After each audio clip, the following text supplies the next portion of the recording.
It's Fans Corner. Welcome to it and thank you for making time for us. We are back in the Betway Premiership.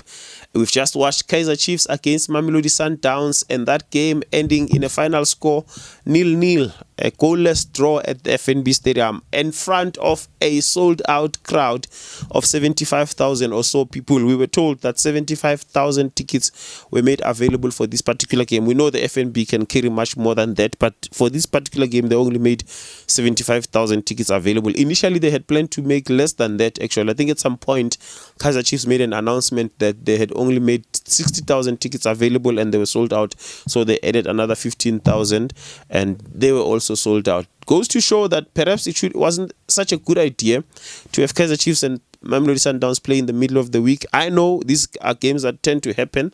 I remember 2 seasons ago when Sundowns won the league at the FNB Stadium in front of a much smaller crowd. So they do happen. But given the fact that the last time Sundowns and Chiefs met was in a cup semi-final, and these are the Nedbank Cup champions versus the league champions, I think they should have been given a little bit more priority than putting it in the middle of the week. It should have been a weekend game. We know in South Africa the challenges of public transport and the like. In the middle of the week, it becomes difficult for most fans to actually get back home. Yes, they made their trip to go to the stadium, but it's very difficult in the middle of the week for such a big crowd and the traffic that is going to cause there. I think it was not a good idea to have this particular game on a Wednesday. Yes, we are not disrespecting other fixtures, but this particular one I think should have played over the weekend. But anyway, it is what it is. If you haven't done so already, make sure to subscribe to our channel. It's Off Air Podcasts on YouTube. Check us out on Facebook at Fans Corner and also check us out on TikTok. It's also Fans Corner. Now the game itself, yeah, you would have sworn that was not Mamelodi Sundowns, eh? That was an unrecognizable Mamelodi Sundowns. It did not look like Sundowns that we know. It did not look like the Sundowns of last season or the season before that. It looked completely different. Credit must be given to Kaizer Chiefs. I think they're playing for against this Mamelodi Sundowns. We know Sundowns tend to play, not getting out of their first or second gear of their way of playing and still get away with 3 points. But tonight they couldn't. In fact, Kaizer Chiefs did not even allow them to get out of the first gear. Yes, in terms of statistics, actually, let me look at the statistics here. In terms of expected goals, Kaizer Chiefs had 0.85, which is less than a goal, and Mamelodi Sundowns 0.26, which means Kaizer Chiefs had a higher expected goal, and the other stats. Ball position, Mamelodi Sundowns dominated the 38-62.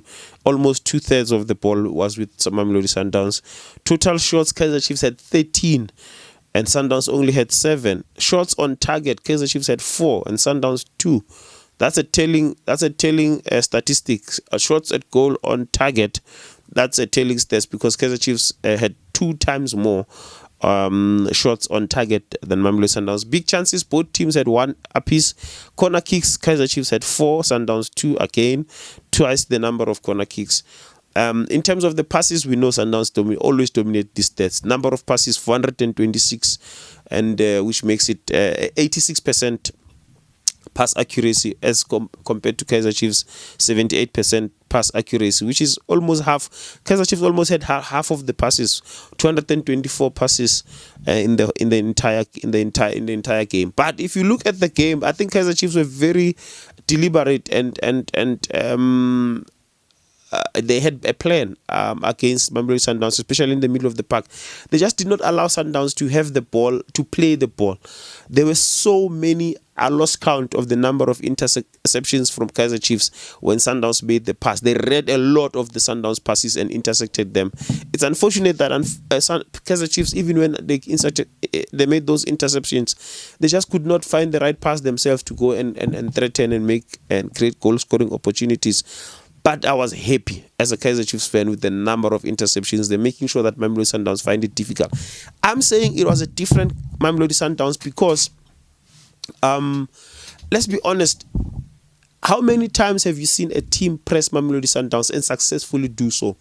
It doesn't happen a lot. It doesn't happen a lot. And tonight we saw Kaizer Chiefs successfully doing that all the entire game. They made sure that at certain positions, as soon as Mamelodi Sundowns get to a certain position with the ball, they press them, and successfully so, pressing them, winning the ball. Sundowns, there were many times where they misplaced their passes. We saw some passes that were not completed because Kaizer Chiefs made sure that they make it uncomfortable for Mamelodi Sundowns. Yes, Oxim Teta won man of the match again. He had a decent game again, and unfortunately this time around I think his forward passes were not as good as the last time I actually spoke about him. But that Mamelodi Sundowns was not the Sundowns that we all know. Kaizer Chiefs, they were there for the taking. Let me put it that way. I think they were there for the taking. On any other day, Kaizer Chiefs could have orchestrated a smash and grab here, given the number of chances that they created. They could have won the game. Ronan Williams had to come through for Mamelodi Sundowns a couple of times with those shorted goals on target. So it did not look like the Sundowns of old. And having said that, and having seen how Sundowns played in this particular game, I'm starting to think now that perhaps this season is going to be an open season. It's not going to be that one horse race from game week number 20 until the end of the season, where we already know that Sundowns are going to win the league. I'm not saying they are not going to win the league. Don't misquote me. Even if they do win the league, I feel like this season is probably going to be that one particular season where they will not lead there will not be a big gap between the number 1 team and number 2 team. I just want to quickly go to the stats of last season. Okay, this is not what I wanted to check. I wanted to check how many games they drew and how many games they lost. I can't check that right now, unfortunately, on camera, because I have to go back a little bit. But they've already drawn 2 games and won 2. That's a 50% win rate. Winning 2, losing. That's not Sundowns. It's still too early. I know that's not Sundowns though. That's not Sundowns. Go on for like 9-10 games and without dropping points at all, and then they start dropping points here and there in gap in here and there. They'll drop points, but they don't drop points, Mamelodi Sundowns.